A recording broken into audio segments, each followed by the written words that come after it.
Certains veulent les emmerder, d'autres les faire payer. Le Québec veut instaurer une nouvelle taxe pour les non-vaccinés. On retrouve François Riouet à Montréal. Bonjour François, comment cette annonce est-elle accueillie ?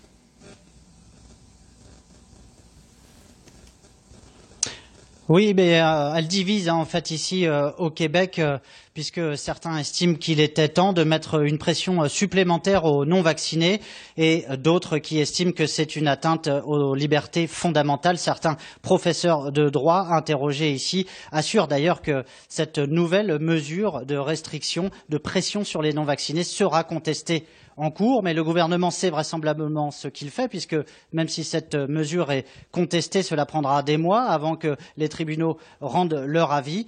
Et pour l'instant, eh bien, il faut d'abord comprendre, disait le Premier ministre de la province, François Legault, que les non-vaccinés représentent un poids énorme sur le système de la santé. Il s'est justifié avec des chiffres. Les non-vaccinés représenteraient ici, selon les données du ministre de la Santé, 10% de la population seulement, mais la moitié des lits aux soins intensifs occupés.